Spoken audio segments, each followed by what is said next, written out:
Before we get to others,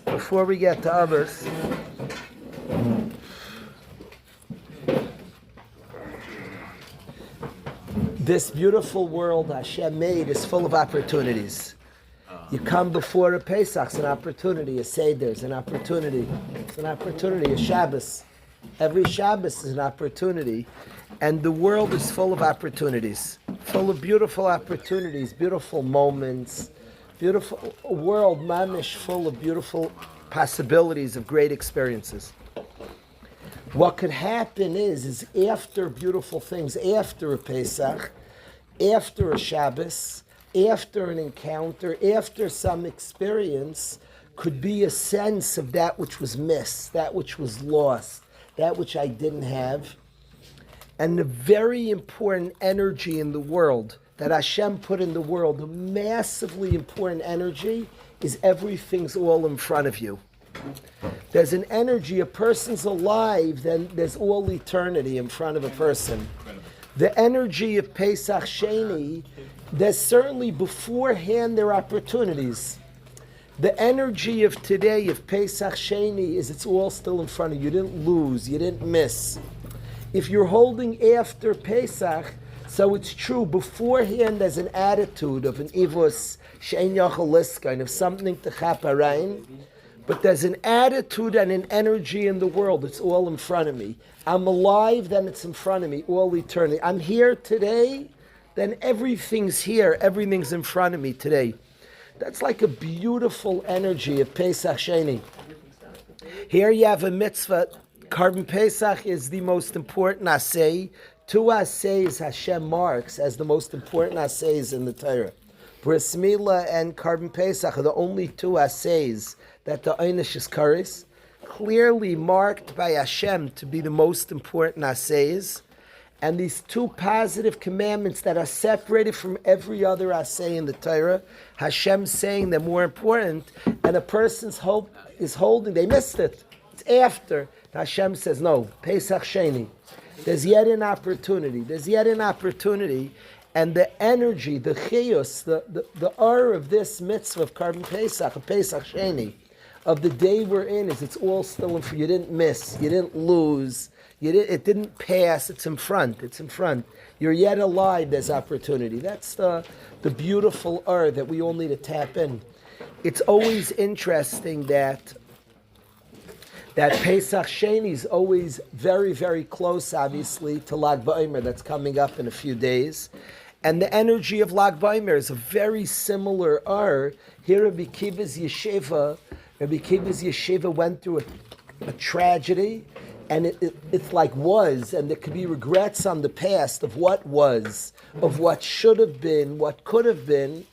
And on Lag BaOmer, he meets a new Talmid, Rashim Bar Yochai met his Rebbe, and there's a new beginning, a new opportunity. It's all in front. It's not what was, it's continuously in front of us. Really, that's the sugya of Torah Sheba'al Peh. The sugya of Torah Sheba'al Peh is the journey of the Yid, the struggles of the Yid, the different things that went down, and it's all in front of you. It's all in front. Everything's in front of the person. It's all there to be had.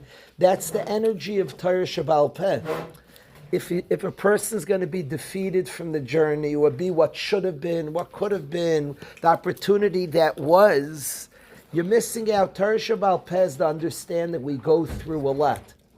And their ups and their downs and their struggles, and it's all in front. We can yet still. We take what we had and we engage in right now. That's the Levitic Sugya of Torah Sheba'al Peh. The continuous journey. And Rabbi Kiva, who teaches the new Talmud, who's not busy what should have been, what could have been, but takes what was to engage what is, and the opportunities are still in front of us. That's the calling of Pesach Sheni, and one of the callings of Lag BaOmer is that the opportunities are right there in front of us.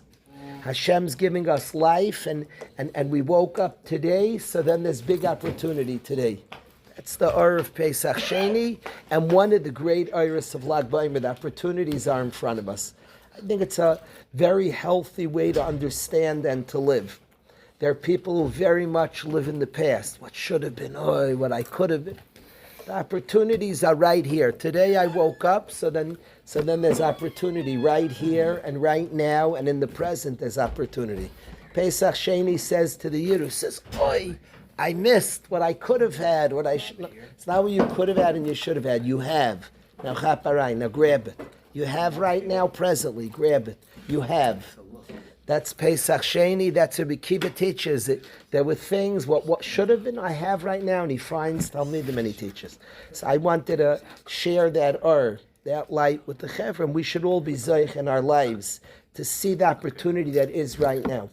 Not to be somebody stuck in the past of what should have been, but in the present of what is right now, of what could be right now. I'm sorry? Isn't Pesach Sheni the opposite? You're looking back like Lama Nigar. But the answer is the sense of I lost, and Hashem said, no, it's here now. The taina was we missed, it passed, and the answer is Pesach Sheni. It's a message of always, there's something right now, here right now, you have. You didn't lose, but you have. It's a very important in all of our lives that we have right now. We have right now. To a Yid, he missed it, he mamish missed it. Mamish missed it. You're out. He's done. No, you have. You're very much in, and you very much have. It's a true attitude. It's a true light. That light needs to shine in all areas because so many people live with the frustration of what could have been, what should have been. The old jaded person, the hardened jaded who comes to the youngster and says, "Don't blow your opportunities. Look at me." I always feel that's a very stale message. The father says, "Don't blow what you have. Look at me. You're a young man. You can have right now." It's not an emistic way of living. It's certainly not a Pesach Sheni way of living. Right now, why plug in right now? Oh, what I should have, what I could have. That's not how a Yid lives. A Yid is in the present. The Yid's young, is eternally young, in the present, seeing the opportunities of now, seeing the possibilities right now of what he has. If he's so upset about yesterday, so that fuels now. So then he has everything in the world right now. Wow. If you're so frustrated about missing the first Karban Pesach, so that itself creates a Pesach Sheni.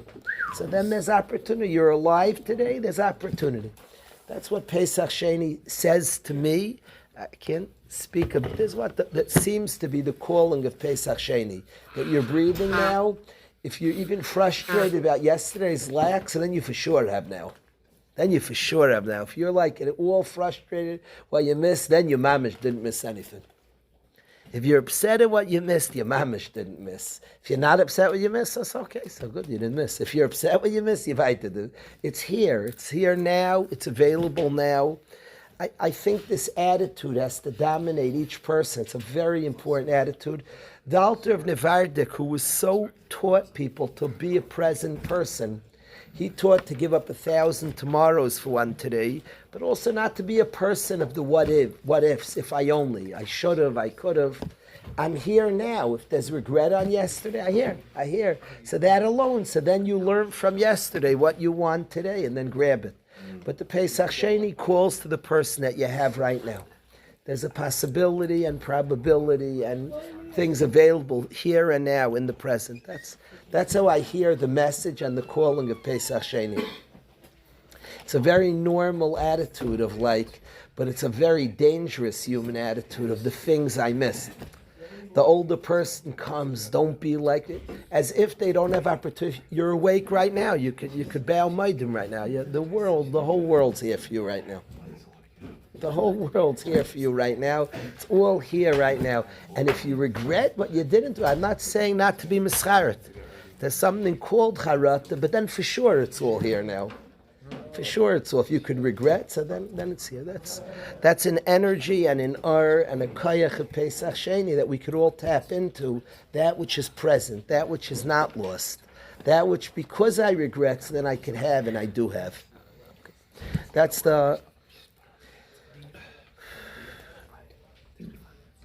the first thing that I wanted to share with the Chevra. The second area that I wanted to do for a few minutes is we're holding in the days leading up. We're moving ever forward. The 29th day of the Omer.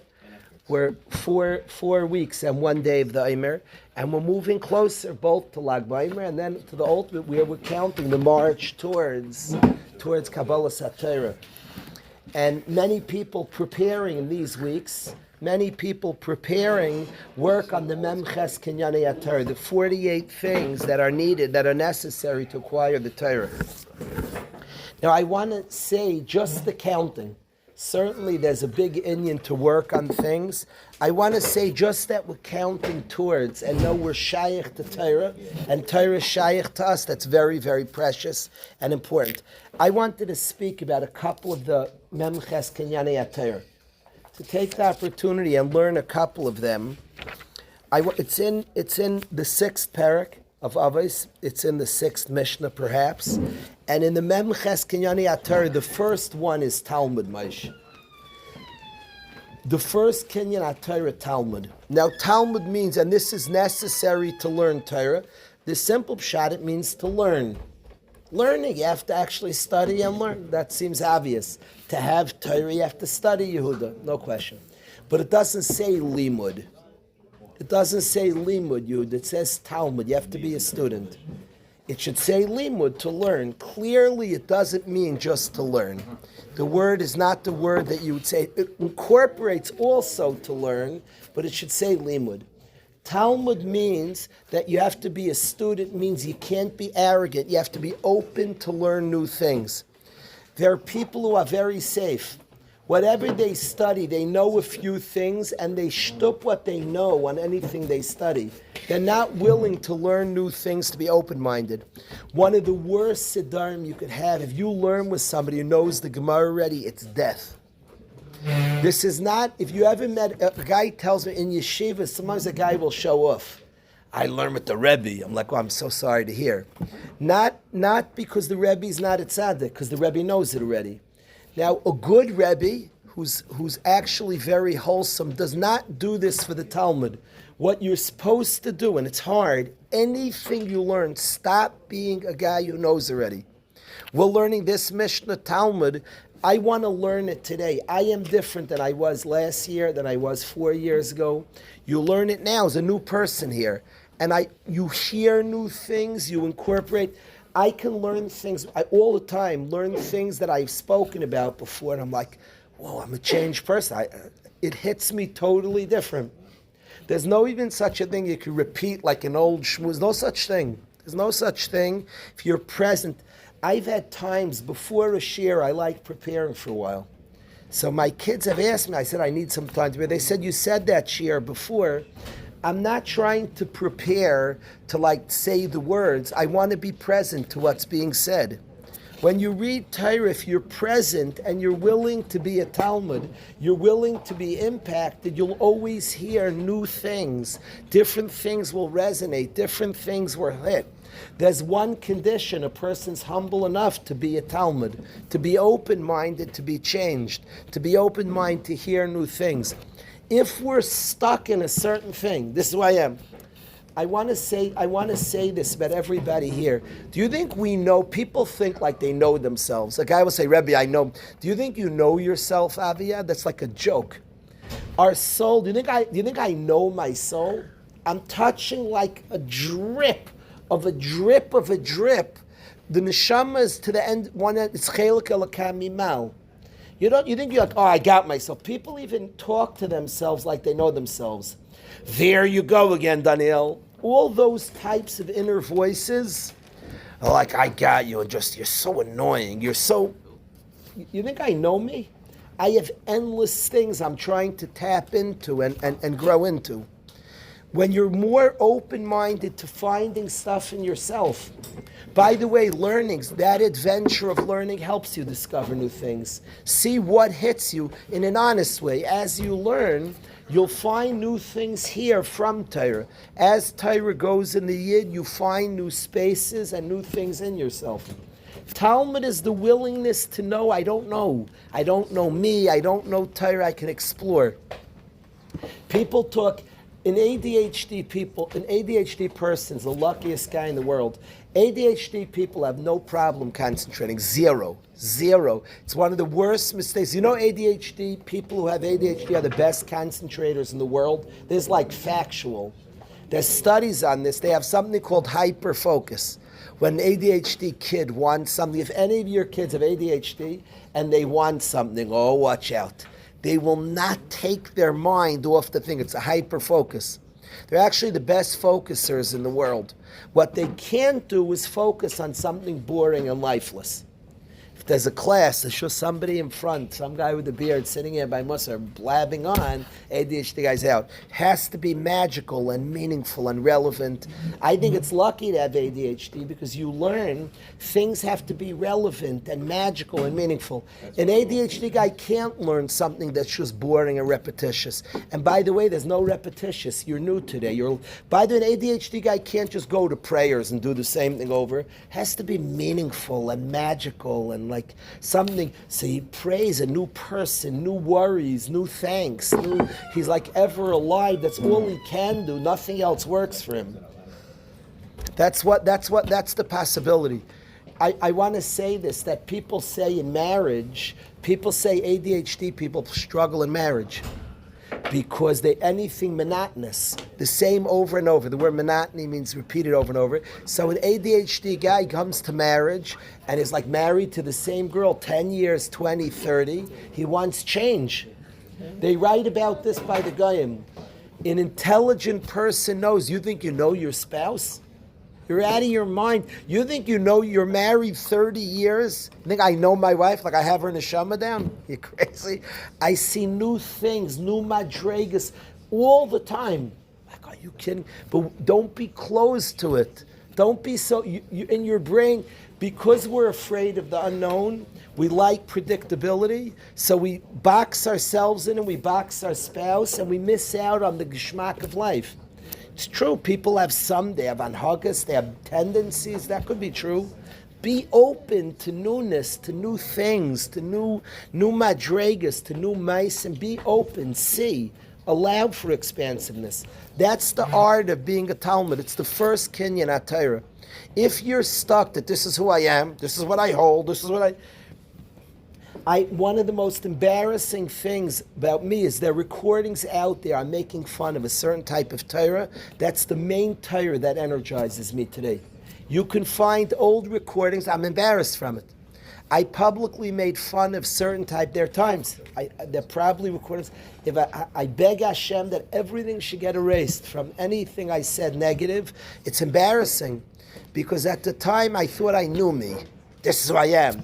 I thought a certain type of Torah that's not honest, it's not pshat, and today that's the main Torah that energizes my soul.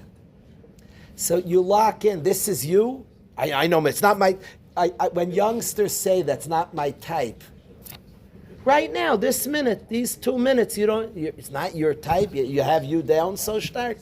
Right now, you're allowed to have a sense of what energizes you. You don't know what energizes you. So you could say, right now, it's not what energizes me. Okay, I hear that.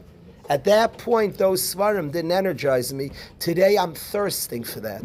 Today, that's the svarim that really talk most to my soul and pull me in. So the first midah necessary to learn Torah is Talmud. Talmud is the willingness not to know, the willingness to be uncertain, the willing to be a student.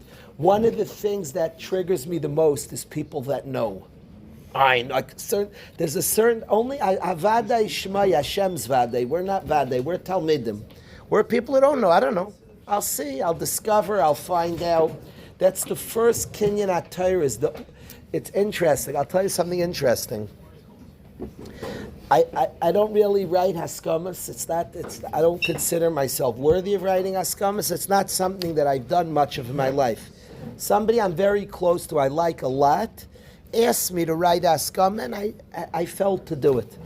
And I worked on it a lot with my son. Yaakov was an outstanding writer, and we worked together. Yaakov's writing speaking should be precise, and writing has to be much more precise than the spoken word. In the spoken word, you communicate by our faces. You know what Johnny and I speak. It's like 10% words. It's mostly we understand each other. You look at each other. Your body language, that the spoken word, you could rely. You know what I'm saying? Yeah, I know what you mean. From just body language, all different things. The smile. There's a lot of things you say. The written word is the word itself. And it needs a precision that's crazy. I'm not a good writer at all. It's very tedious, and you have to write it exact. You don't repeat much in the written word. It just says what it says, and that's it. So to write Askam I was working very hours with Yaakov to write it precisely. I said on the person that they're wide-eyed. Then somebody told me that's like an insult. Wide-eyed has a connotation. If you look it up, wide-eyed means like young and inexperienced. So it has like a negative connotation. So I was thinking a lot about that because I was thinking, no, they're wide-eyed. I want, when I'm 94, somebody calls me wide-eyed. I want to be young and inexperienced at 94. To me, it's the wide. You ever see that they say about somebody who's a wide-eyed idealist? Could somebody look up the expression wide-eyed, what it means? Who could look it up? Shlomo, please look it up. Wide-eyed. Yehuda, how would you describe, before Shlomo looks up the official, translate wide-eyed. He's a wide-eyed idealist. How would you translate that? Empty and unknown, open to what is to come. It's very good. It's funny, in the world, it wouldn't all be positive.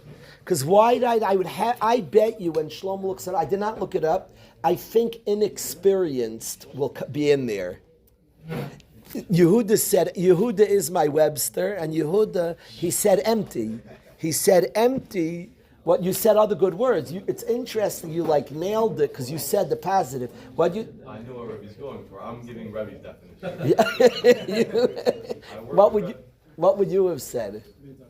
Wide-eyed. I've never been described by guys there as being like the youngest person ever, and I love that. So I've been like that for a couple of years now. Yeah, in the world, wide-eyed would not all be positive to the point that I wrote it in Askama that the guy's wide-eyed, and somebody said you're being negative, you're knocking him. And to me, that's like a great compliment. He's inexperienced, means he's fresh, he's excited, he's willing to oh my God, you're serious?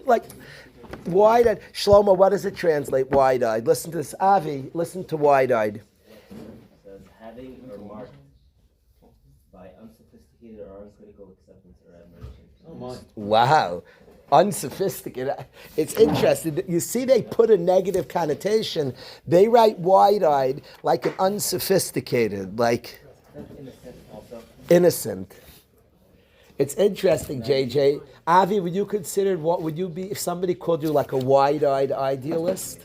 I'd probably Google it when I'm at. It's interesting. Arya, you see the negative or positive? What's the negative? Because they're saying wide-eyed like inexperienced. Or what do you call it? He called unsophisticated. The negative side. It's more like open-minded, no? You know you have tunnel It's the vision. same thing. If you're wide-eyed, What's wrong with being open-minded? Right. it's something you don't know, so I can take it more. Yeah. Negative side is, oh, you have wide eyes? No, you're supposed to know. I love, to me, wide-eyed, like Johnny just said, wide-eyed is like you don't see so much. Like you're looking around.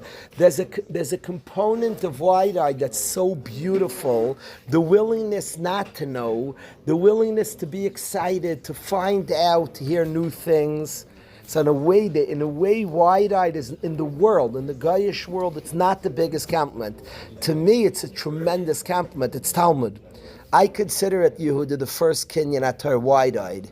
That the sense, I don't know, I want to find out what's cool out there. I want to know new. I want to hear new and be.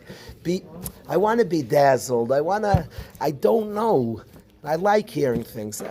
That's to me is the first Kenyan Atar called Talmud. I think there's such a deep truth to that when you learn everything. Avos is something every Yid enjoys Avos, and we learn it in Klal Yisrael every year. I never learned this before. I'm looking at it this year. I never learned this before. I never saw Avos before. Why not? Because it's like there's different things hitting in different ways it's hitting. So that's to me, the wide-eyed thing's a tremendous compliment. I want to say I didn't take it out. Somebody said, take it out. I said, that's not the way. I'm going to leave it in. But I understand what you're saying. And somebody looks up the dictionary of wide-eyed is going to hear unsophisticated. That's not what I was trying to say. You have to explain it in the context that it's Right. I didn't do that much Pirish. What would you say, Razi? Is that a negative word? I'd be wide-eyed. How did you hear the word? Yeah. I think it's impossible, Rabbi, he's misinterpreting unsophisticated to be a negative thing. Here is like a certain, without any, like easy, not like a difficult person. I would give a fig. I would give a fig. Yeah. Connects. You don't remember that statement? I wouldn't give a fig. I wouldn't give a fig for simplicity on this side of complexity, but I'd give my life for simplicity on the other side of complexity. Yeah. So you're saying the wide-eyed is simplicity on the other side of complexity. That's a fig guy. The fig monster. The best bracha I heard. I wouldn't give an American thinker said, I wouldn't give a fig for simplicity on this side of complexity, but I'd give my life for simplicity on the other side of complexity. He meant there's two types of simple. There's a simple just too stupid to know, and there's a simple that's on one side of that I wouldn't give a fig for that. The simple on the other side of complexity is he gets all the things. It's a choice of simplicity. As The he's guy didn't like figs, it looks like. It's something with figs. He didn't like giving figs away. The best bracha I heard giving a bar mitzvah is that most people say you're a man today. If I give you a bracha, you should say a Shabbos. That's good. That's this. That's very good. That's very good. Instead of saying you're a man today, yeah. A Talmud Chacham doesn't know, right? Yeah. The second Kinyan at Torah is Shmias Ha'ezen, is learning to listen with the ears. That's a very funny thing to say, because how else do you listen? Could you listen with, when I hear Shmias Ha'ezen, I think of a story that happened to me. I think of the story, Yehuda, what Shmias Ha'ezen, listening with the ears? Is there another tool to listen with? Isn't that the only way we could listen? Is say Shmiya. It says Shmias Ha'ezen, an ear listener. It's interesting because I was walking, a cousin of mine is blind, and we were going on a walk on Shabbos together, and a kid came up to him and asked him, what do you see out of your eyes? I was like, the kids are so cool. Little kids and old people could be honest. Everybody in the middle can't be. But over 80, you just get blunt, and little kids are blunt. So it's like everybody in the middle, we all struggle to honesty. But the little kid walks up to him and says, what do you see out of your eyes? They said something interesting, Elia. What do you think he answered? First, I was like shaking from the question the kid asked him. But you know what he answered? He said, people think we see black. I don't know how he knows what black is. He said, I don't see black. He took the kid's hand. He said, give me your hand, youngster. He said, what do you see out of this? Kid says, there's no sight. He said, that's what I see. I think a lot of people are going to wake up tonight. Ah! That's what he said. He said, I don't see dark. He took the kid's back of the hand, and he said, what you see out of the back of your hand, that's what I see. I have no sight. What do you say to that, Ravezi? Last time it was elbow. He said back of the hand. I remember he touched the back of the kid's hand. He said, I remember him touched the back of the hand. Touched the back. He said, what you see in the back of your hand, that's what I see. Is that like eerie? So, would you say, I would have thought black. Then people will tell him he just doesn't know that's what. But he says he had no sight, not he sees dark. So when it says Shmiya Sa'ezen, I think like what's the other Shmiya? Like Shmiya Ella from where? The only Shmiya that exists is from the Eisen. What is ear listening? So Pashtus, what it means to be an ear listener, there are people that are mouth listeners, that only listen in order to say their piece. You know, it says you go to a chasna and your friend tells you a vart and you say one back. You were never listening. It was just he said a vart and you respond. Like you're only here to speak. It says that in Mishlei, it says that a fool just wants kim b'iskaloi sliboi. He just wants to say what's on his heart. A wise person listens and hears Shmiya Sa'ezen. Now, Avi Beitler asked on that a good kasha, it should say Shmias Halev then. Shmiya from the brain, what's just the eisen? So don't have the pev, Shmias Halev. The Medrash Shmuel asked that kasha. He says, why does it say Shmias Eisen? He says, even if you don't understand, even if it's just eisen. What? Now, what's the difference between the first one and the second one? Now, what's the difference between the first one and the second one? If you don't understand, that's basically the Talmud. No, the Talmud, the point is to be somebody who's not arrogant, who's willing to learn, willing not to know. That's Talmud. Shmias Ha'ezen is just a way of listening, really digest, even if the place you don't understand, absorb, be present to it. That's what he just says. Even if it's just in your ears, don't reject it because you don't understand it. Hear it. Let it sit. You never know. One day it will go in, even Shmias Ha'ezen, but certainly not Shmias Hapeh. Any shmiya attached to the mouth, are you listening at all just to say your piece? I want to speak about the third one because I want it to be an aliyah for my father, Areini Kaparas Mishkava. I want to talk about the third one, and I want to talk about this today. This Pesach Sheni, I want to share that the third Kinyan HaTorah is Arichas Vasayim.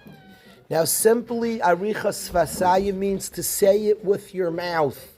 Now, I want to say this, whenever you learn, speak it out. Speak it out. Don't just learn. When you're learning even yourself, it's a huge thing. Chayim heim l'moitzieyem, says the Gemara, l'moitzieyem befiv. Gives life to people who express Torah, say Torah. Don't just, when you're learning yourself even, say it out loud. Their famous recording, somebody put a tape listening to Rabbi Yashiv learn, he would speak things out. We would listen to my tata learn. He spoke things out. Even you're learning on your own, say it out. Don't just think it. Don't just read the words. Don't even lip read the words. Say them. It's very, very powerful, the koyach of Dibur. And the third Kinyan HaTorah is Arichas Vasayim, express Torah. It certainly means to say it out.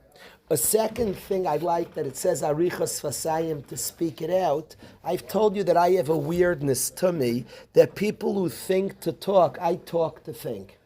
It's just how my brain works. If I say it, it helps me think. I could ask, do you mind if I just run this by you? I'm trying to think about it. The saying organizes my thoughts. Arichas Vasayim, speak it out. As long as you think something up here sounds brilliant, and all of a sudden you say it, it's like really stupid. Say it out. Say it out. But I wanted to say, La'ilu Nishmas, my father, is Arichas Vasayim, the Mefarshim bring means Chazar review. Oh, yeah. People don't review enough. People say, I learned it, I got it, they don't review enough. This was my father's campaign, one of the great campaigns in my father's life, that he pushed people, Chazar review. Review a lot. He held start till you review, you don't know something. Now, reviewing does not mean just read it a second time. That's not a Talmud. My father's reviewing. My father knew Beya and learned it well over 100 times in his life, way, way more than 100 times. And he told me and my siblings that he found new chidushim each time. New things would hit him, he'd see new things. It doesn't mean to mindlessly read again, learn it again. People don't chazer enough. This was like a pet thing of my father. He always told us, the children, don't care, look at how fast, slow you're learning, review. Whatever you learn, say it again, learn it again.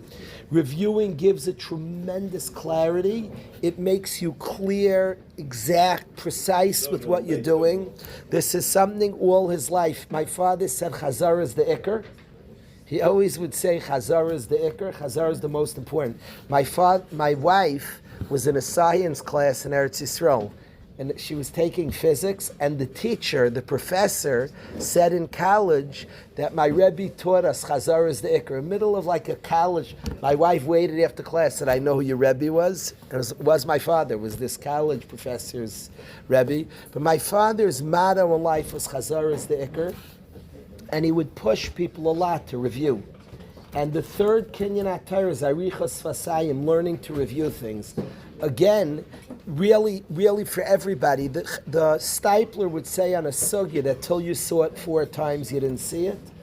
It can't be stated enough the importance of reviewing. After you have something, sit down, get it clear, chazer over what was said. Really learning to review something and have clear what you learned is huge. It's one of the kinyanei atar. The Medrash Shmuel says arichas sfasaim. Other mefarshim say it as well. It means constantly reviewing. Again, nachmal. You'll see deeper and newer things. It's interesting. If you ever open a page, if you learn a Gemara you never learned before, it takes time just to get a little familiar. It's an unfamiliar daf. When you're familiar with it, you could get to know it in a very deep and meaningful way.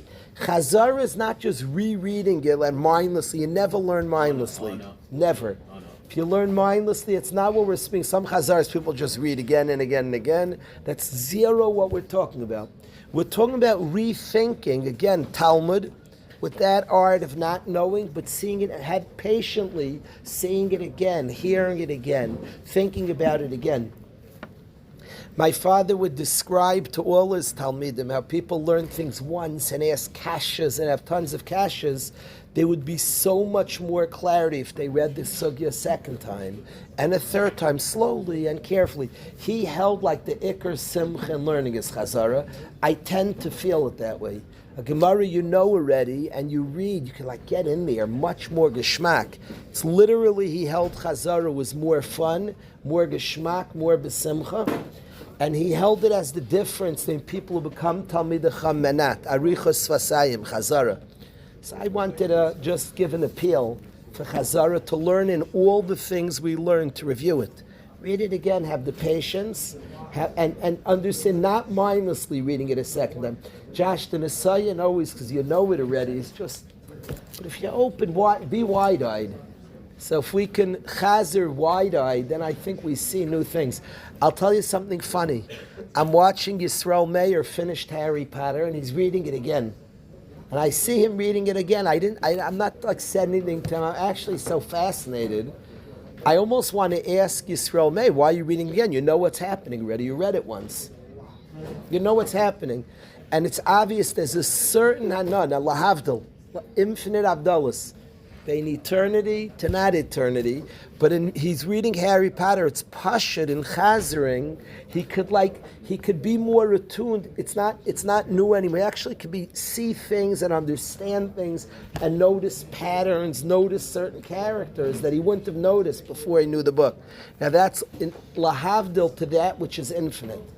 To that which is Chachmas Hashem, the person finds treasures and ideas hidden in very precious ways. Chazer, learn to review, learn to chazer.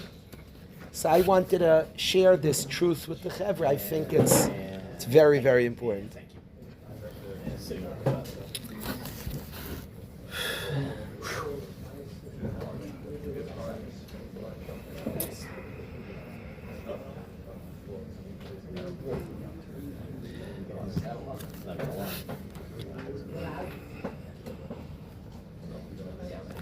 I wanna tell you, I spoke about this on Shabbos. I had a very cool thing happen to me this past week that I want to share as one of the Kinyanei HaTorah.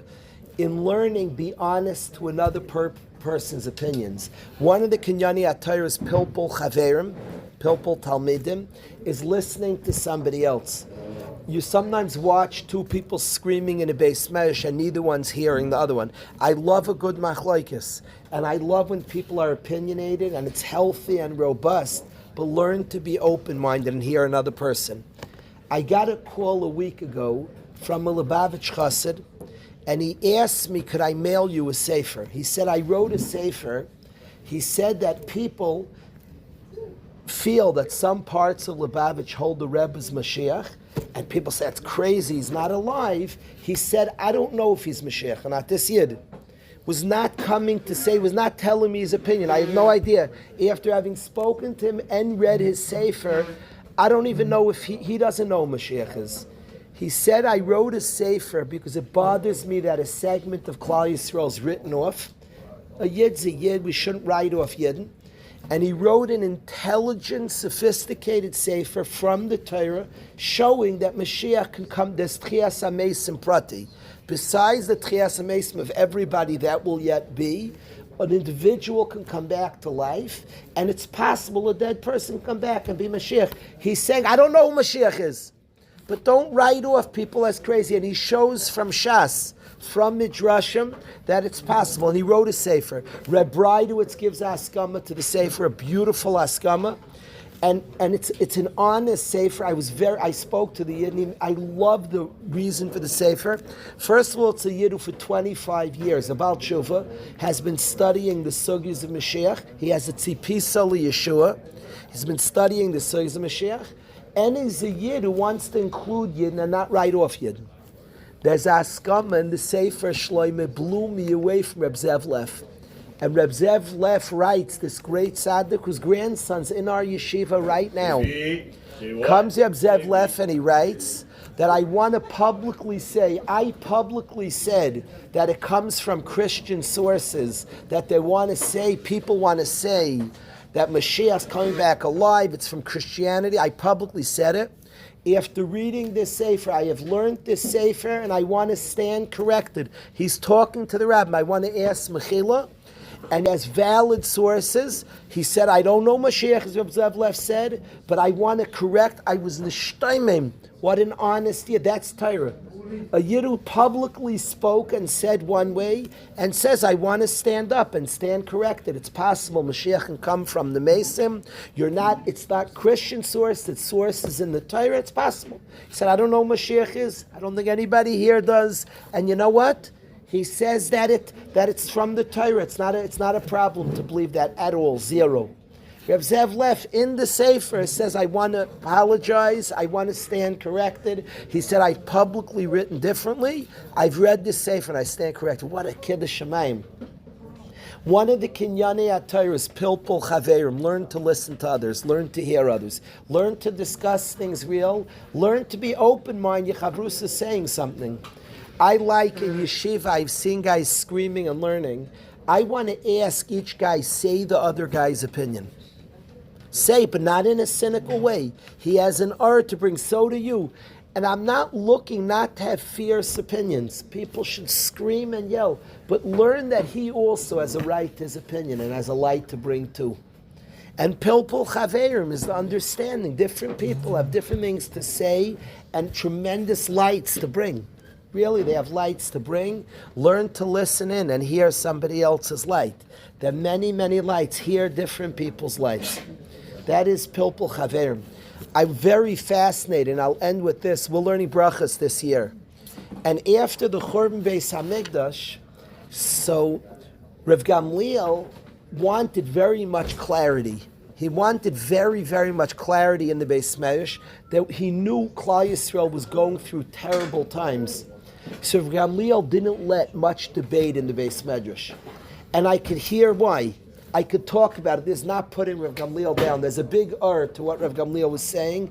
If you know about Rav Miller, he didn't quote opinions. He didn't want it to be, this one says this. There was a certain clarity he wanted to share. I understand Rav Gamliel. Came Rebbe Eliezer, and he was made Nasi for his first day, and he opened the Kaisley Beis Medrash, and there was Machlokes. It's one of the glorious days in our history. With all the Machlokes, many difficult sugyas were clarified that day. We gain when there are many opinions. We gain when there's diversity, when there's all different minds, all different ideas. We gain. And there was extra sefalim, extra benches in the Beis Medrash that day. And Rebbe Eliezer did a seemingly dangerous thing. Galus, different opinions, different iris. It's going to be contradictions. Oisei Hayom forever is a very, very big day in our history. That there are many people, many shittas, many ideas is a very big positive. Pilpul chaverim is the willingness for somebody to hold different than you, to look different than you, to be willing to hear different things. So I guess like Reb Johnny said, today it all comes back to being wide-eyed, to be willing to hear different things and new things and other things different than we hold. So that fourth Kinyan HaTorah that I want to discuss today, Pilpul chaverim. Be open to hear something new from somebody else, something you didn't think of, something's not even the way you typically think. Also express your opinion and fight it out, but be open to hear more opinions, more clarity, Less opinions, less clarity. I say Hayoim in the Beis Medrash, so many halachas were clarified because there were more opinions in the Beis Medrash. I got this sefer this week. It's a holy sefer. It's sitting on my desk. I was nishtoimim from this haskam of a sefer, of a beautiful, the Yid who wrote the sefer blew me away. His name is Reb Lieberman, Johnny. Reb Lieberman, beautiful Yid. The sefer, was that his name? You saw the sefer, Reb Ezi? Shmai Shel Mashiach. It's called Shmai Shel Mashiach. Beautiful sefer. And this haskama, I had never seen haskama like that in my life. This pilpul chaverim, different shit. Amazing as. I was like very nishtaim. I was looking at the haskamas.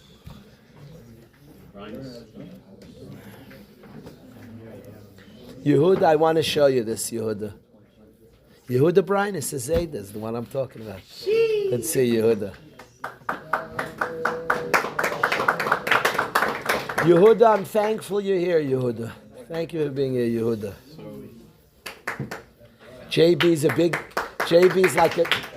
a very talked about name in New York. They're talking about some point guard for the Knicks, but our JB is much bigger. Yehuda Brian, it's Unzir JB. 100%. 100%. Oh, he's only the back over there. Okay, but what we'll have to do tomorrow, we have to start zoning in. Big things need hachanas. We really have to start zoning in on Lag Baimer. It's coming fast, and I want to tap in. To tap in, you need hachanas. B'li neder, we're going to start focusing in the next day, probably tomorrow already. We'll have second seder, will be 5 o'clock. There'll be Be'ezus Hashem a mincha